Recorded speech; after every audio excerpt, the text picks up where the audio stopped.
So how has your character, Carlos, evolved from the last film? Carlos has made a couple steps forward and become a little bit more mature in the second film.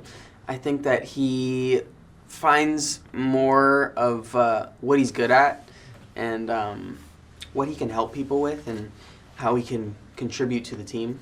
So I think he's matured a little bit. I think evolved is like the word because this is kind of how I've been phrasing it. So in the first movie, she starts out being like, this is exactly who I am. And then it ends with her being like, just kidding, I don't know who I am, but I think it's this person.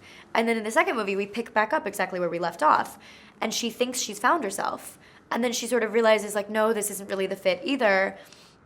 I mean, as anybody does, right? Like, I'm looking at you and we're both like, haha, yeah, like, I know what that feels like.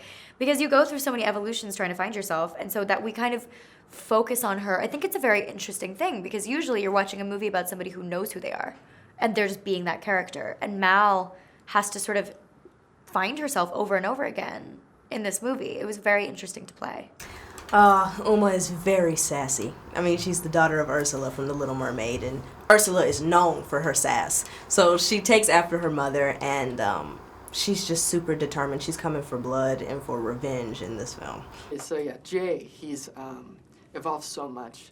He's become that older brother figure to the fore. He's kind of the person that makes him feel safe. And he also has to decide between sticking to tradition or having an open mind in this movie. So it's, yeah, he's got some decisions to make, and it's nice. In the first Descendants, when we meet Evie, she is the evil queen's daughter. She was raised to believe that she was defined by her reflection in the mirror and that beauty was everything. And Evie learned that to be beautiful is to be beautiful on the inside and that she is unstoppable and doesn't need a prince to save her. In the second film, Evie's done just that. She's made her dreams come true. She's this strong, independent, really smart young woman who's chasing after her dreams and living her fairy tale. She's in Oregon, a fashion designer, but at the same time, she feels ashamed of who she is and where she comes from and goes through a really beautiful journey of self-discovery. What are you most excited to see in the film? It's pretty big, the second movie, you know? I think the first movie was big, and you're just thinking, you know, how are we going to top that?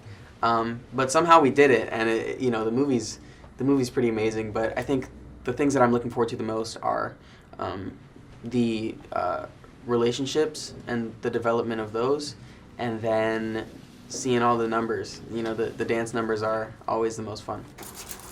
I'm most excited to see, well, a lot of the things I can't say yet, but I'm very excited to see how the dance numbers came out because we worked so hard learning the dance numbers. We had 3 weeks of rehearsal before we shot, and it was just a lot to learn. So I just hope it all turns out, well, I know it's going to turn out great, but I'm excited to see it. Oh, so many things. I'm so excited to see the musical numbers. They're really incredible. They're so epic in scope, and the stories that the music tells are really, really beautiful. My favorite in particular is Space Between. It's a duet between Mal and Evie. That's really emotional and my favorite part of the film. What sets your character apart from the other characters? What do you think? I think that he is a really sort of maybe like a little bit of an introvert almost, but he has sort of these wits that make him really unique, and you know, he sort of has this like sassy undertone of you know, trying to connect with people, but I think in the end, you know, he's sort of a sensitive guy who really cares a lot about his friends, and then also he has this crush who's really important to him by the end. So I think he's just like a sensitive guy, which maybe Jay isn't so much of. But yeah, I think that's sort of what sets him apart. That's a great question. I feel like each of the VKs have very particular personalities and really beautiful storylines that each stand out. I think Evie's storyline is special, especially to young girls, because it's a story about girl power, a story about telling young girls that you don't need a prince to save you, that you're so much more than just your looks and your beauty, that as young girls we can do and be anything that we want. And she follows her dreams, and I think that's a really inspiring story. Oh my goodness. Well, the other characters, the original VKs, have had this realization that we can change and we don't want to be like our parents. So, we're going to live in Oridon and we're going to be better. Oma hasn't had that realization yet. She has not had that aha moment. So there's definitely a difference that you can see between them. In the last film, your character originally had a fear of dogs, and once he actually met a dog, he overcame that fear almost instantly. So what is like a fear in your life that you hated so much, but then once you actually encountered it, you overcame your fear? Asparagus. No, I don't know. I think, sometimes, and this is going to be really broad, but I think that, when you are afraid of something, and you do end up just going for it, you find out that it's not all that bad. And I feel like I've gotten decent at that, where, if I look at something that's a big challenge, or just something that I don't want to do for some reason, you just knock it out. It sort of just goes away. So it's sort of a general statement, but I think, yeah, that and asparagus. Were there any funny moments on set that you could be able to see in like a blooper reel or like any pranks? Gosh, I feel like Kenny's always playing pranks. Maybe not on camera. I feel like he's always pulling them off camera. Like, someone will walk into a room, he'd be like, guys, let's all act like we're mad at them for some reason. Like, everyone will have to act like they're mad at them, and then this person's like, what's going on? You know what I mean? So Kenny's a bit of a prankster. Yeah. Do you have any advice to young actors striving to pursue a career in the entertainment industry? Yeah, I think if it is something that you really want to do, and for the right reasons, if you really enjoy entertaining people, then that's a good reason. If you want to be famous, that's probably not a good reason to do it. But I think, if it is something that you're really passionate about, you got to go for it, And there's certain steps that might help. Getting some sort of representation, people who can sort of open doors for you, like an agent, things like that, a manager. And then just really working at it, because I went, when I first started acting, I went a year or two without having anything, and there were no jobs that were lined up for me, and you just gotta push through that, and it takes some getting used to, the audition scene and things like that, and just for the casual, artist or entertainer, if that's what you really like to do, then just keep going and really sort of find your little vein, and just continue to use that outlet to express yourself. I would have to say it sounds kind of like hard, but get used to people saying no, because that is something you're going to hear a lot.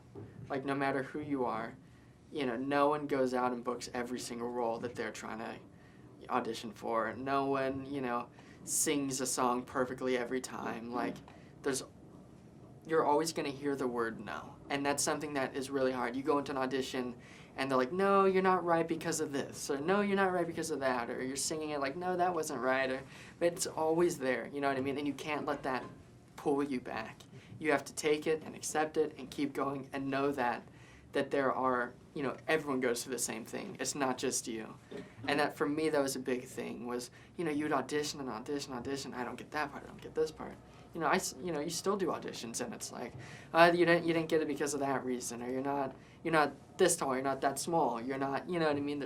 You don't have blonde hair, you have brown hair, so many things, right? Your hair's too long, or whatever. So you have to get used to people saying no, and it's totally fine. Honestly, it's not a bad thing. Well, I would say don't stop. Don't stop at anything. Like, if you want to do it and you know that it's something you love, don't take no for an answer, because you may get a lot of no's before you get that one yes that changes your entire life. Yes, absolutely. I would say to never give up, to believe in your dreams first and foremost. This business is filled with a lot of closed doors, but you have to believe that behind every closed door, there's an open one, and there's a role out there waiting for you. You just have to try your hardest and work so hard and never give up. I auditioned, I think, over 200 times, and it's hard, but you just have to believe in yourself. Study human beings. I would say study human beings over going to acting class. I don't really believe in like acting class because I think that most of them kind of make you act like everybody else rather than your interpretation of how the world works. And I think that's what makes actors unique. And I would also say never take yourself too seriously, because the second you start to think it's about like looking good or looking cool, you lose your authenticity. And I think the less seriously you take yourself, the more fun you'll have too, and everybody can tell.